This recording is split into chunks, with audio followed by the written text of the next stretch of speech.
Winston Churchill said the destiny of man is not measured by material computations. When great forces are on the move in the world, we learn we're spirits, not animals. And he said there's something going on in time and space and beyond time and space, which, whether we like it or not, spells duty. You and I have a rendezvous with the professor. Wrestling. Dave, we only have 5 weeks left in our whole semester, and then it's summertime living. I feel like I'm still gonna have a ton of work to do. I'm sorry to hear that. I think it's the illusion that if you're a teacher, it's summer and every holiday off. Right. But now we're back in wrestling. We're going to go to some shows on the weekends. Yes, April's gonna be jam flippin' packed. Yes. So we are the Professors of Wrestling, and we want to be Taco Bell famous. So subscribe to the YouTube page. We are working on new content. You'll see I have my computer back, so we'll be dropping more content this week. Like the Facebook page. Let us know what you think and provide us with feedback and suggestions. Follow us on Instagram at the Professors of Wrestling. Share it all. Spread the word. Join in the discussion because we want to be a community. Yes, we do. So, Dave, we have some news this week. What do you got for us? What do I got is, this is hot off the press. Well, if you've been following the S.W.A. Facebook page, Chungus of the Kings of Hollywood. I would almost say like Jesters of Hollywood, really, at the end of the day. But that's just a editorial opinion. Stole the SWT belt from the Southern Assassin, Ryan James, at the end of his match. And I believe there's a wanted poster with Chungus. There is. It has the belt. It has where it was last seen. We have that footage. Mayor Russell took a pretty rough bump. Yeah. Chungus takes a fungus, takes some pretty cheap shots. It's almost like I'm surprised that the Jesters of Hollywood pulled this off. Right. Is an organized caper. Because what is it? Southern Justice, Landon Lashley. Yes. Didn't want to be associated with those gestures, so we'll see how this plays out for us. We'll see where Landon's gonna land next. Right. So if you've seen the belt, seen Chungus, go ahead and tell him we want that belt back. We'll see where he's skulking around. Right. So this week's sponsor is Ben Owens Music. Hi, this is Dave from the Professors of Wrestling. I'm at 1803 Plum Street, home of Ben Owens Music, where they've got basses, electric guitars, acoustic guitars, violins, keyboards, guitar pedals, amps, instrument repair, guitar, drum, and piano lessons. Learn from the experts.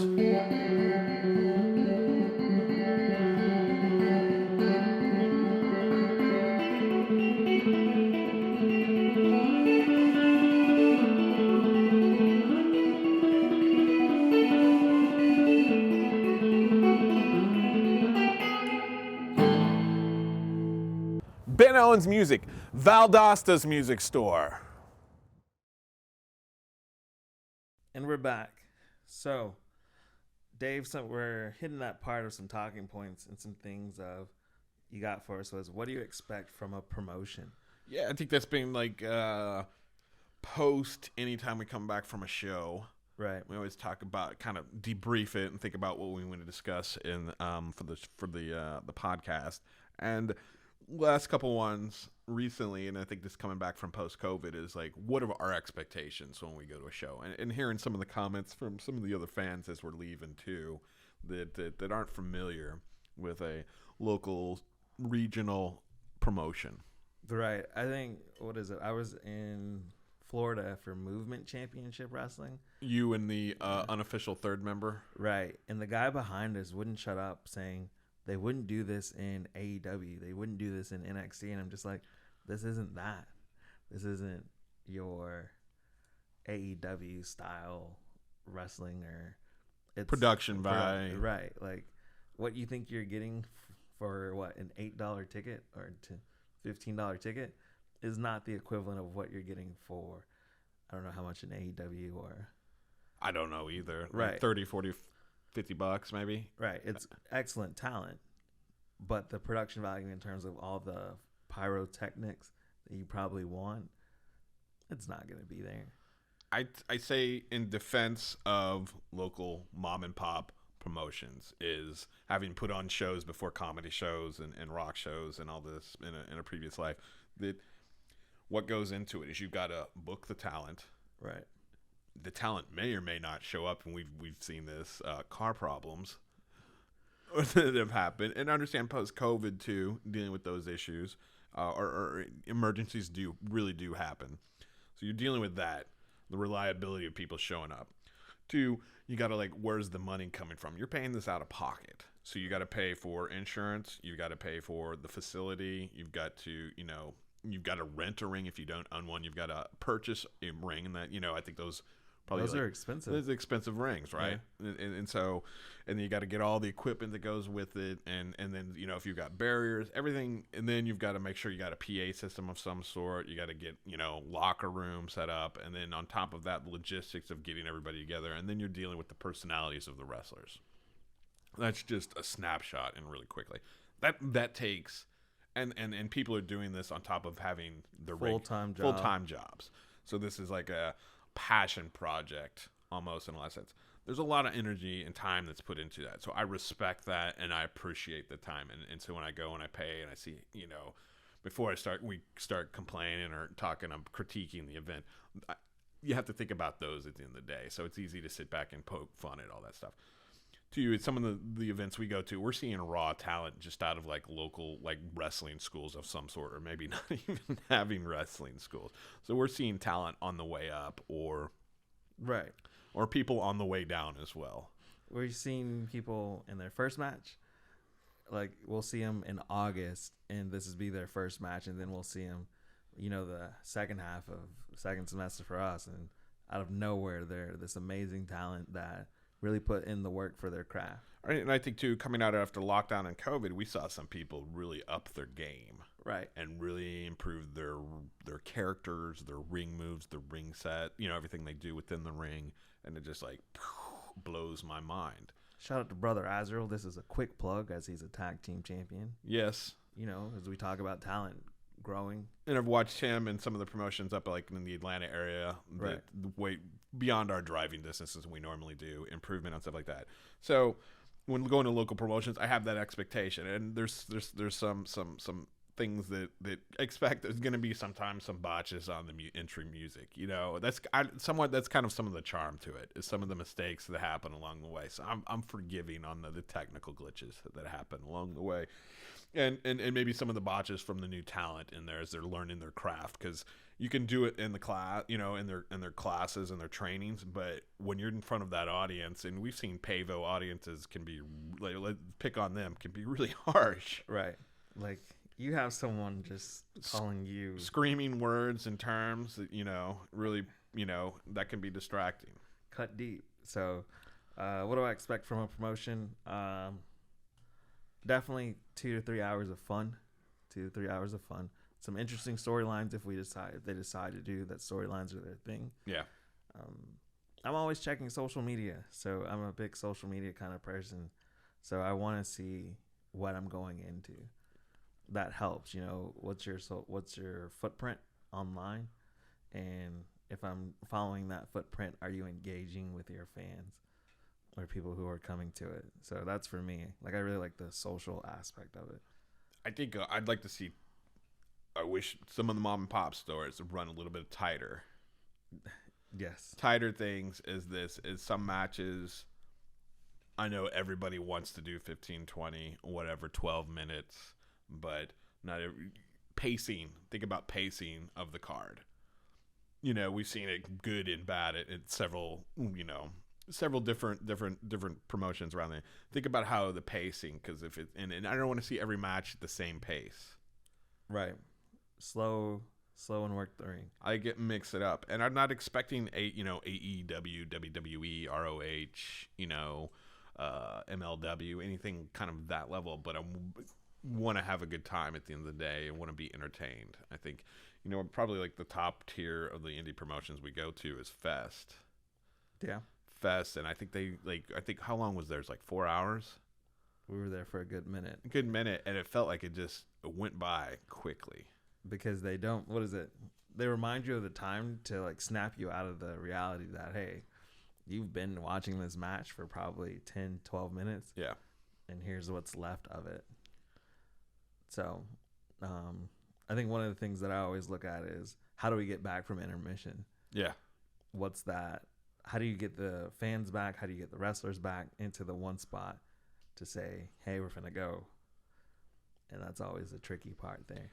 So I appreciate all the time and effort into it, and I know we're getting nitpicky here with some of this stuff, but we want these promotions to be really good. I want people to come and go, man, that was really good. I felt like for $8, that's value for money considering what inflation and everything that's been going crazy lately. So and they're not up in their prices, so I definitely appreciate that. Yeah, and going and getting nachos or French fries or hamburgers and things like that. I mean, we appreciate that and try to support the best we can. So you let us know, what do you expect from a local promotion when you're going, whether it be for the first time or 30th time in the world.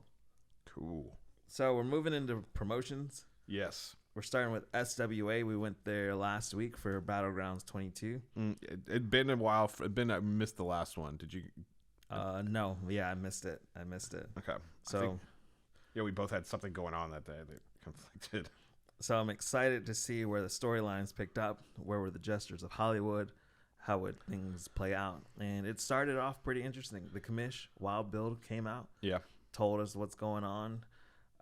Brought out unfortunately, the Kings of Hollywood interrupted. Of course. Complained about Landon Lashley, blaming it all on him for, what is it called? For losing the belt. Yeah. And I thought it was pretty interesting in this case that you got to see Landon Lashley in, his Southern Justice attire. Yes. And we're going to see where this goes in the sense of, can Landon Lashley clean up S.W.A.? Is he the sheriff that we thought Wild Bill would be? Is he going to be the sergeant of arms for S.W.A.? I hope so. So that brought us, after that, our first match. And as much as we try to support Spider, right, he's going against Sanson. It's a no-brainer in this case of how much pain can Spider take. He was just like a rag doll. Right, from suplexes to kicks to just being flung about all across this ring. There was moments where you thought, okay, it's a great time to tap out. But he saw it all the way through. You saw some light interference. Yeah. Where they tried to get Sanson cornered from the outside, but it didn't shake him. Didn't shake him at all. And Spider eventually, in the end, ended up losing in this one. When was the last time we saw Spider win a match? It's been a long time for us. It's almost. I'm gonna say this, and sorry for interrupting. There, it's like it's almost like he's lost his confidence because he's wearing suspenders and a belt. I would see when I see that, I'm like, they just don't trust themselves enough. They do not. I blame Pavo. Maybe it's Pavo that he can't get a win in Pavo. Maybe. Next, we got Chungus versus Liam Walker. And this one, where Chungus is back. He has the shirt. What's his name? The people of Pavo, they call him Fungus. Yeah. But I got to say, if you had to pick a wrestler out of the Kings of Hollywood that's the best, I'm going with Chungus. Really? Why is that? Chungus keeps it original. He doesn't need to escape the ring or have any kind of interference. Chungus is going to go inside of a match, and he's going to work you down from bottom. He's going to work from the legs all the way up to the top of your head. He's not someone, no antics when it comes to a Chungus match. And I need to add that this was a cold match because Liam Walker. First time in Pavo. Yeah. There was some new talent there. New talent, and I thought that was pretty great of S.W.A. Bringing in new talent for Kings of Hollywood. Yeah. And I thought Chungus, lived up to it and definitely put on a great match for us, as much as we give him. Yeah. I totally get that. As much guff and grief as he takes from the folks of Pavo. You got to look at the match as a whole, and he's really giving it to you. Yes, which brought us to the next match, which was another new talent, Pierce, and I got his full name, but our new system is you do the photos and I take shot notes during the thing, and I failed us on this one, but it was Pierce versus the Southern Assassin. Ryan James. Yes. What'd you And think? I think whenever you're, and then was another cold match in here coming in. It's a difficult because the Southern Assassins, he's a favorite. He's an S.W.A. favorite on that. And going into it, and was I surprised that the Southern Assassin, Ryan James, won? Not really. More interference from Mayor Russell. Yeah. Is he taking a book out of, Kings of Hollywood? Oh, a little bit of a kangaroo. How can I get myself into the match? 100%. I saw parts of that through Ryan James. He's in this huge middle spot of he's the champ for the SWT champ right now. Correct. How long until he, I guess, would say go for the main belt in S.W.A.? I mean, that's a good question. I mean, right now, who is the main competition for Ryan James? You don't see. I mean, Chungus, Hollywood star. Maybe. Well, apparently he wants the belt so much that him and the Jesters of Hollywood absconded with it. Right. I mean, he's already beat Hollywood star, no matter how you put it, with whatever ref. Yeah. He's already beat him. He's already, I think, at some point beat Chungus. What does he do against Dark Rage? I don't know. So it'll be interesting to see who is going to be going after once they get the SWT belt back. Right. Who goes, and then where is Ryan going to be going in the future within S.W.A.? I definitely think he's trending upwards. Yes. Which brought us to the ref came out and was doing a lecture at what they call the education station. The education station, in which what's a great word to say it? I'll insert the video right now so you can hear it a little bit about it, and we're gonna come right back. At the education station, I'm gonna teach you a little about the rules.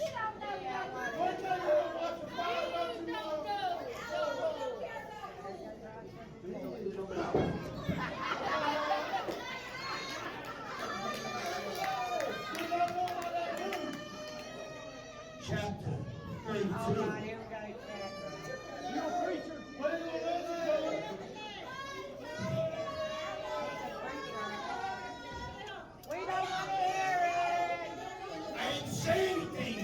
So as you saw with the education station, it's a really poor lecture coming from us as professors. I would give him, if it were to rate my professor, Yeah. I'd have to give him low ratings and no chili pepper. No chili pepper. He was not focused on task. He brought his equipment. Did not work. No. You gotta be prepared when that's prep work. You're coming into lecture. As much as people want to say like we don't prepare, we prepare. Right. A lot of times this just doesn't automatically happen. This is not off the top of our heads. So you got to come prepared. T Gaines was the guest, and one of the things that we saw in this is T Gaines versus the ref at Anarchy 22. That's gonna be happening up in Baker County. We'll talk about in a bit. So that one's and he challenged her to a match. I guess he didn't believe. I don't know. I would not challenge Quadzilla to a match, especially if I just faked like a leg injury. Yeah. She's definitely gonna throw him around, and that's gonna be a quick 5-minute match. She seems like that would be like she does that like his weight for squats just for warm up. Right. So we'll see that at Baker County. And after that, I'm interested to see. We want to go back really quickly. If the ref can, what next education station? If he's going to be canceled, that station's going to be canceled. They did not renew his contract. No, I was like a poor man Schoolhouse Rock. He'll get there. Yes, I thought this was the match of the night. I'm going to go on the bold to say it. We're both excited to see. This was nostalgic factor. Nostalgic factor. I think.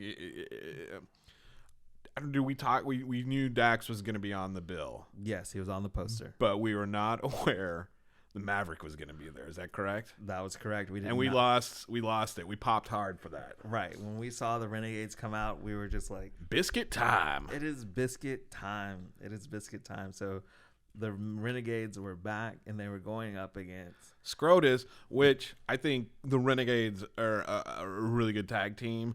and we've seen Scrotus multiple times, and it's like Scrotus did not put up its best defense for the belt. It seemed like there was some friction in between those two heading in. Like they need some counseling. Right, like they really didn't want to be there. Scyther more than Dan. Then Dan was ready to put on a show for the fans.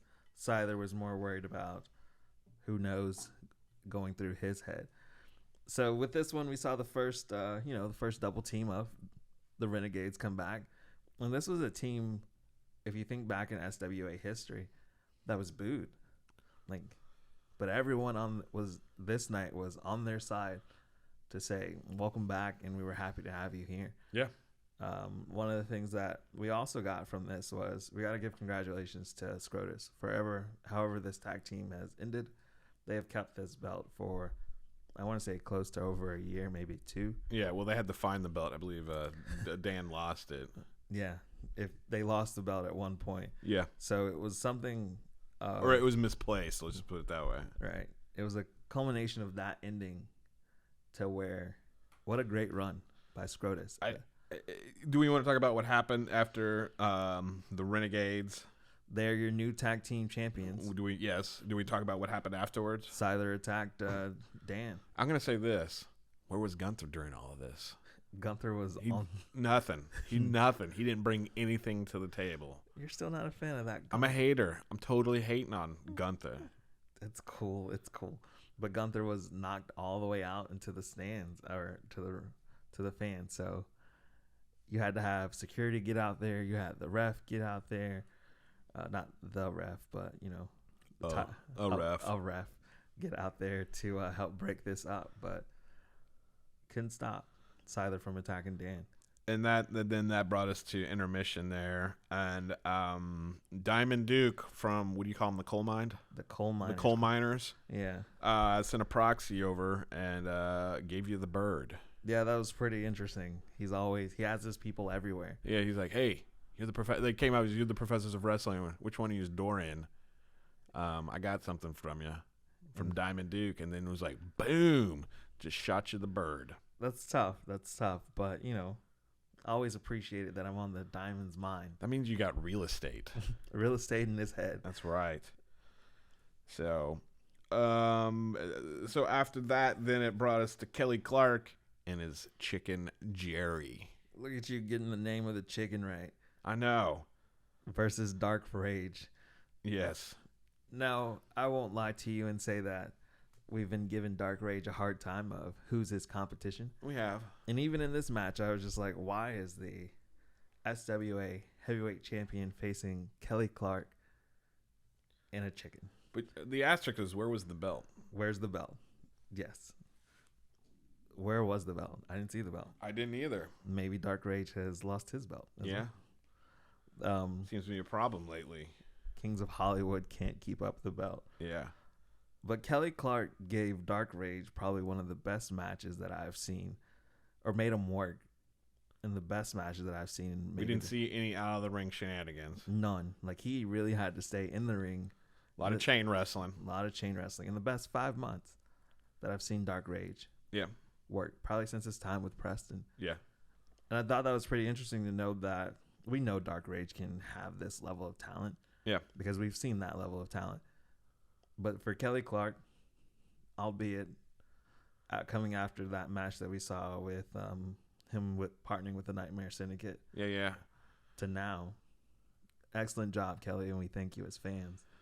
Lose the chicken. That's my editorial opinion. He doesn't. What's Jerry bringing to the table? Again, like Gunther, where was he?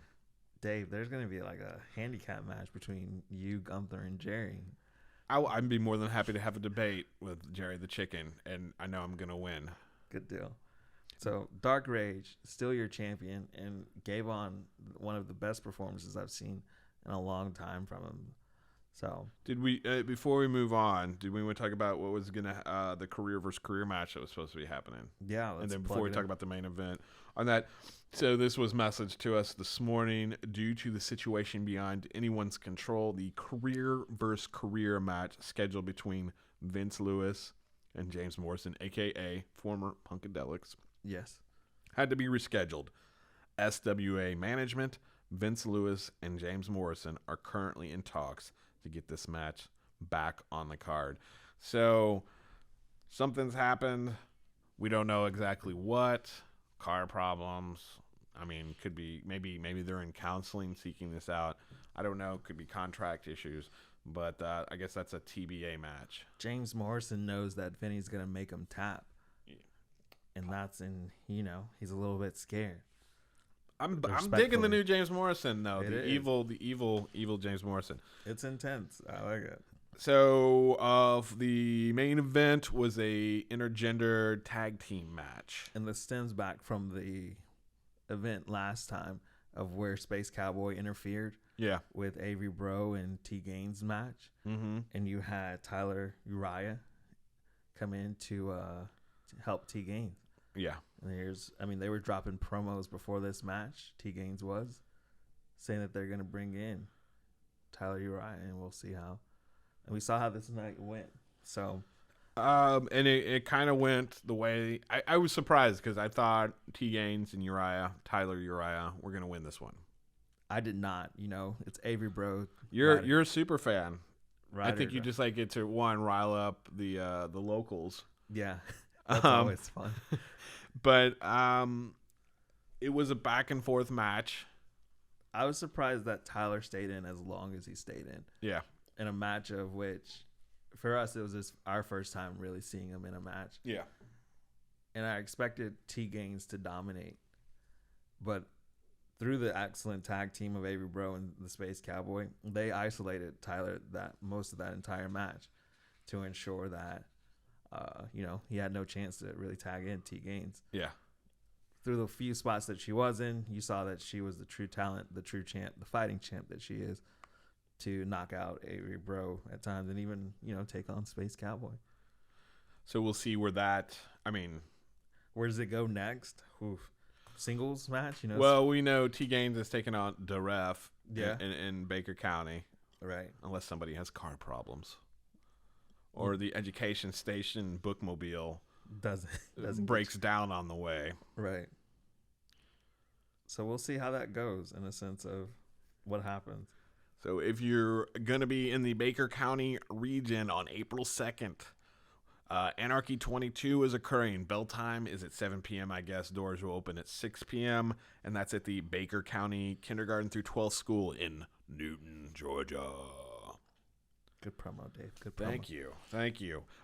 We did Broken Bones Wrestling Excellent. Last night. And this is the first time, you went and saw Broken Bones last July. I think Right. I was out of town for something.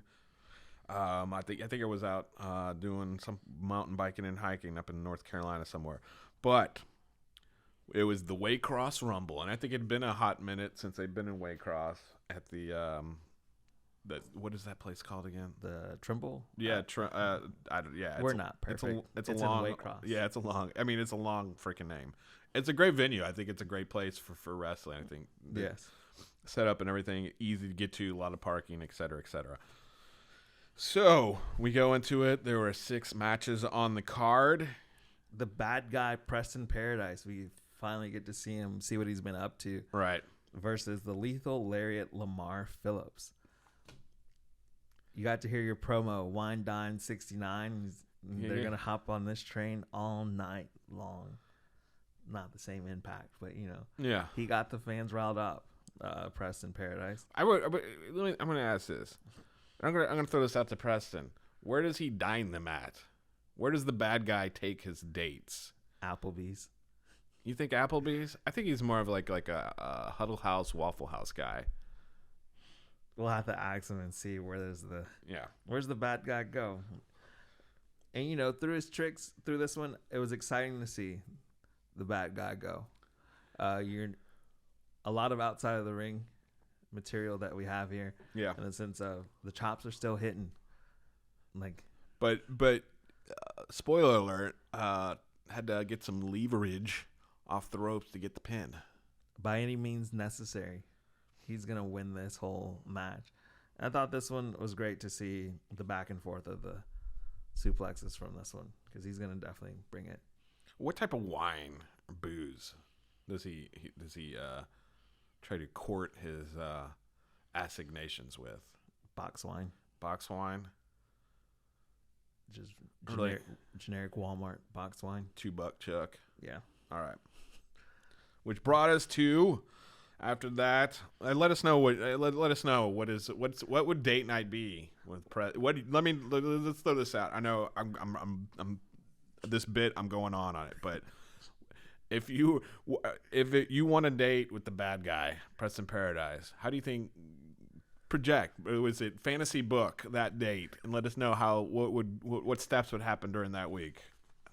That week. Or whatever day or night or whatever. He says his engine's always running. But anywho, next match was Alejandro Bravo versus the Flying Fro, Michael Walker. And both Andrew, the unofficial third member of the Professors of Wrestling, I think you were getting fries or something at the concession stand, we saw him out, and we're like, where did we see that guy? And it's like, oh yeah, we saw him out here in the Valdese.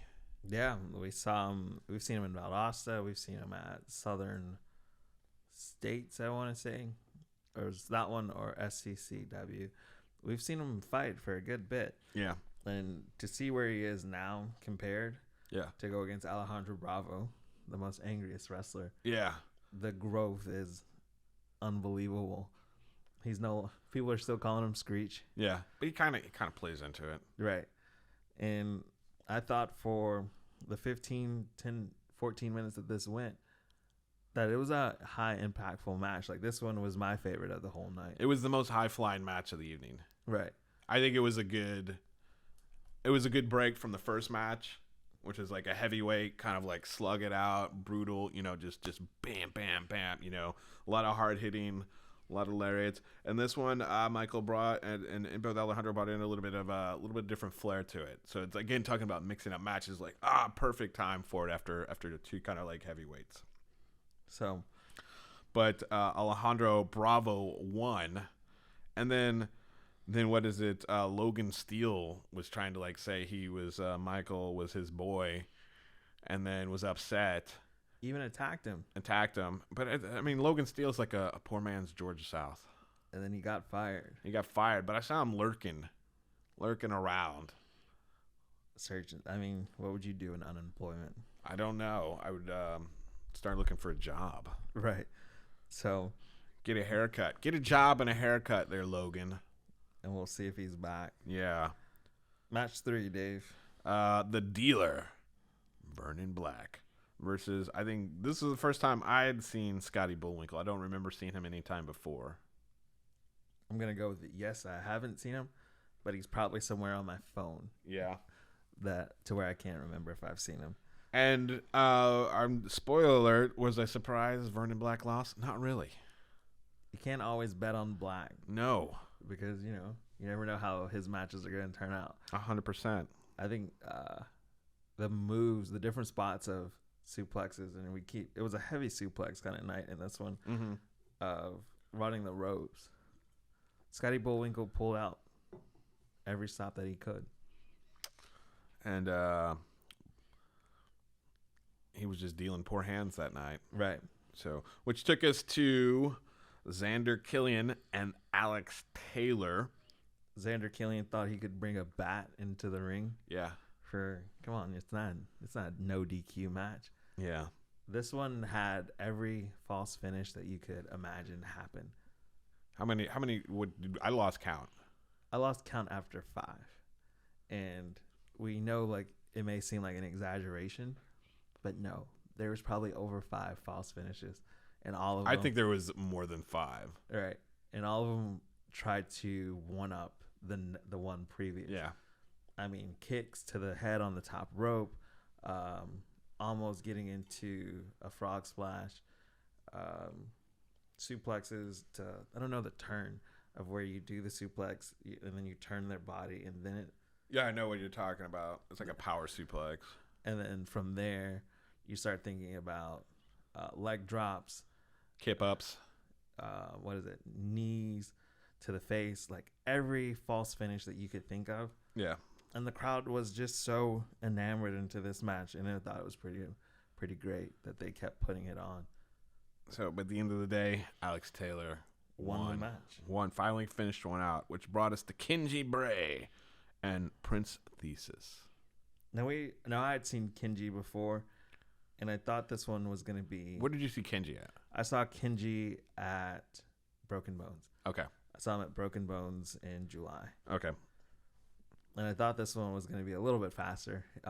He's definitely much of a heel Yeah. in this case of how he was interacting with not only his opponent, but also the fans in the front, calling them dumbasses. He wasn't holding back. He wasn't holding back. The guy that was sitting in front of us, who kept saying he wants ladders, and he was like, I don't want to see a ladder. I don't want to see a table on this one. "No, I just wanted to see a wrestling match," and that's exactly what they gave us. So it was back and forth, and then Kenji won this one, and then that took us to the championship, Broken Bones championship match between the challenger, Iceberg, Dion Rusman, versus the champ, Hollow, Jamie Hall. I have iterations of Jamie Hall from the times he was losing to Mike Payne to where he is now, and he is an ultimate champion for Broken Bones. I think He's had that belt for a while. And you think about the impact that he has on Broken Bones, you don't see Jamie Hall till the end of the night. No, he came in when Xander Killian lost to Alex Taylor to console him. So there's a sensitive side to Jamie Hall. There's a sense he's in this match. You saw the heaviest of hits at night. Yeah. That night, you saw from spears to interferences in the ring to Like taking the ref out. Trying to pull a fast one on Rusman, but Rusman held ground throughout most of this match, and I thought it was. But I think he was holding his ground until his cronies, Jamie Hall's cronies, came out. Kenji and Alexander Killian, Yeah, kind of. It was like a handicap match at that point. But thankfully, Alex Taylor and they came back out. So Scotty Bullwinkle and Alex Taylor, yeah. was it Scotty? Yep. Or did I say Scotty Taylor? Alex Taylor and Scotty Bullwinkle came out. I think it was Prince. Was it? Yeah. Oh man, We'll get there, Dave. I got pictures in my notes. You yammer on while I look at my notes. Gotcha. So in this one, we saw Jamie Hall. I really thought it was going to be a double count out because there's this one moment of where they both clothesline each other and you see it counting. And then finally they start to fight back to. That's Bullwinkle. No, it's not Bullwinkle. That is totally Bullwinkle and Alex Taylor. Bullwinkle has the tattoos. Scroll up. So who? That's not Prince Thesis. Okay.